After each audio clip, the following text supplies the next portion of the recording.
Buying a house or going through a mortgage application can be stressful, but when you factor in going through a separation or a divorce at the same time, it can make it a little bit worse. Today, I'm going to talk you through some of the key things that you need to know when you're going through a mortgage application, when you're separating or going through a divorce. Now, before we touch on what we'll talk about today, if there is something in the video that draws your attention, you can click on the description. In the description, it will take you to a list of chapters in the video, and you can click on that specific section in the video, will take you right there. There will also be a link to the blog post. The blog's just a transcription of the video tidied up a little bit if you do prefer to read the information rather than watch it on the video. But today we will be covering off quite a lot of information and quite a lot of things regarding divorce and separating and how it's going to impact your mortgage, whether you're looking to buy a new home or retain the property that you're in. We'll discuss things such as separation agreements, we'll discuss transfer of titles, mortgage affordability, and even mortgage capacity reports. So stay tuned and we'll go through it all in this short video.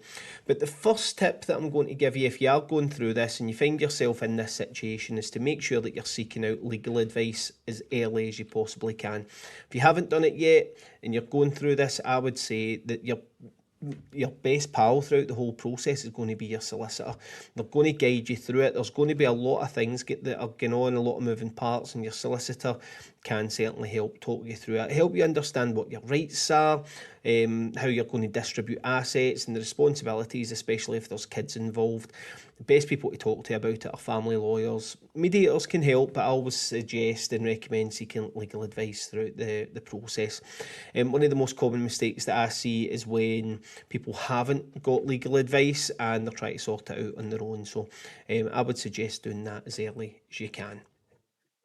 What you need to do though is if you're going through the mortgage application process is understand what your options are. So if you're moving to a new home, you need to understand what equity is going to be available for you to put down as a deposit. You need to understand what your affordability is going to be if you can take the deal with you. So if there's a fixed rate in the mortgage currently, can you take that with you to the new property?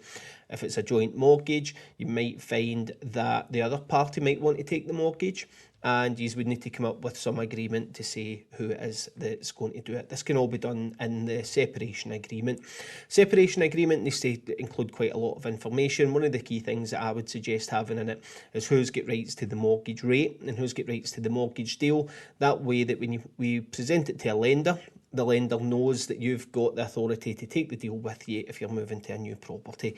If you're in a fixed rate, I've just helped a client retain a rate of under 2%, and when rates are right now hovering around 4, 5, some of them even as high as 6, 7 and 8%, you're going to want to hang on to that deal for as long as you can.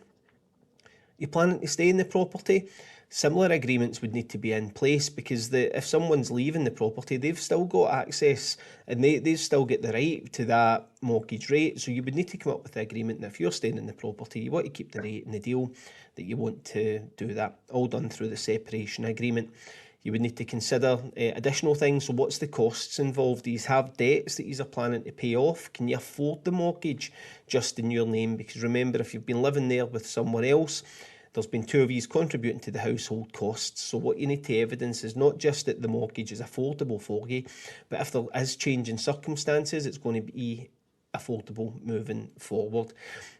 If you're having to sell the property, again, get all of these kind of things ironed out with your solicitor and what's going to happen with the assets when that happens. But if you're looking to understand things from the start, get your affordability assessed via a mortgage broker or an independent financial advisor, and take into consideration things that lenders are going to look at. They'll look at your income, your outgoings, any benefits that you get, if there's maintenance payments involved, any disability living allowance, all of these kind of things lenders can use. So make sure that you're looking at all of this and taking all of this into consideration if you are looking to get an income boost and stretch for affordability. And let's not forget something that's really, really important at this stage is credit. See, if you've got joint credit agreements, it's important to make sure that you're maintaining the payments on these.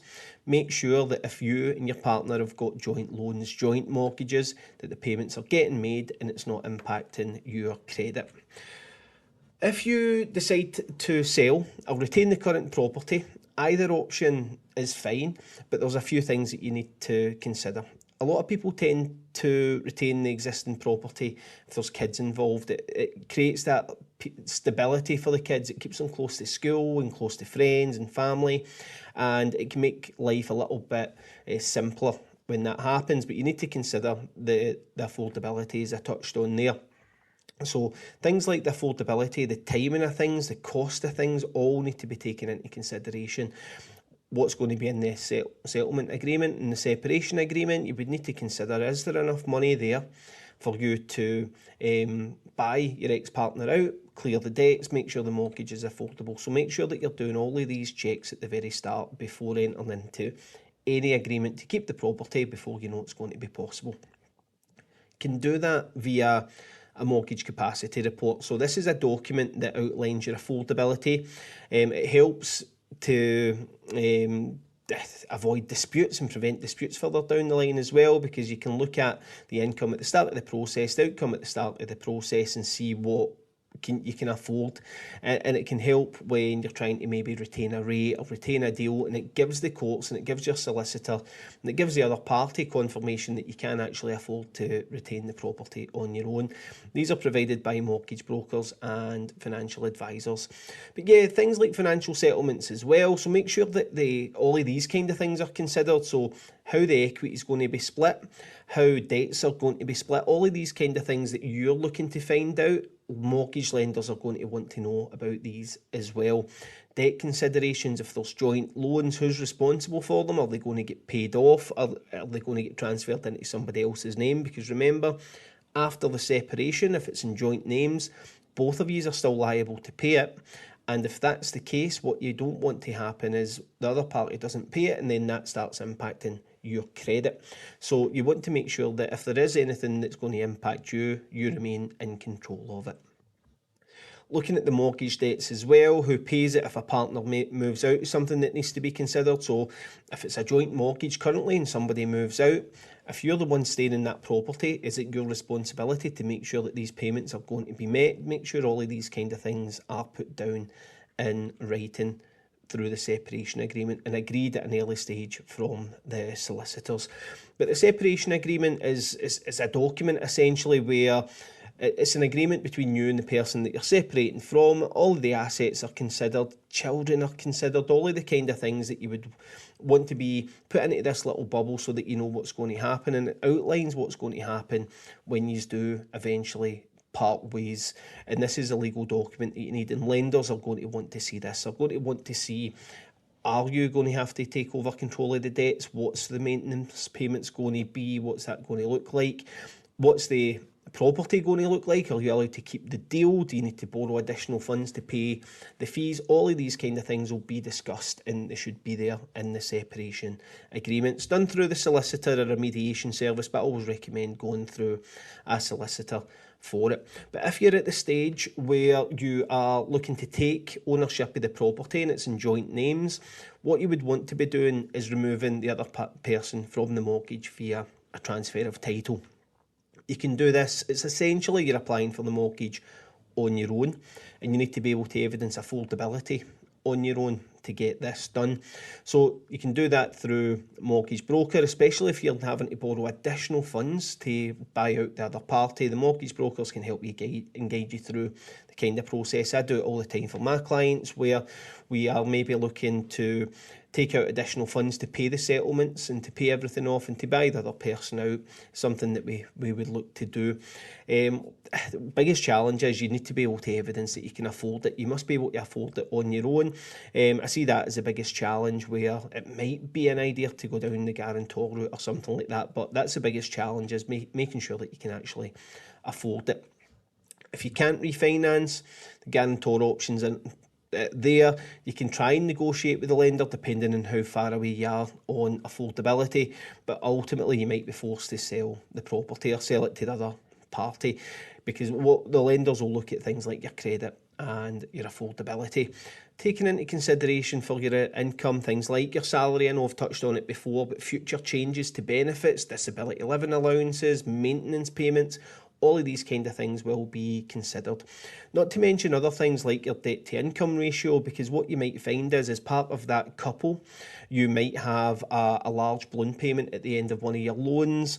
And if that's in your name, the monthly cost might be affordable to the lenders, but because that balloon payment's there, your debt to income ratio might not fit their criteria. So these kind of things need to be considered as well when looking at it from the start.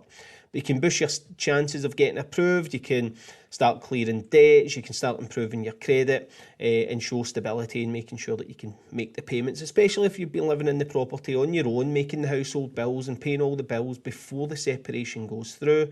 That's good evidence to a lender that it is possible that you can afford it.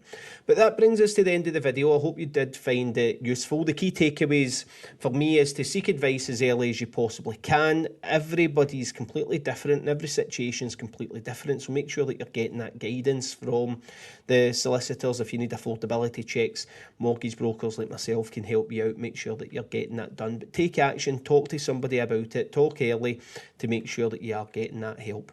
But I hope you found this useful. As always, if you've got any questions, you can feel free to send them over to us, but don't forget to like, share and subscribe to the video if you do find it useful. Cheers.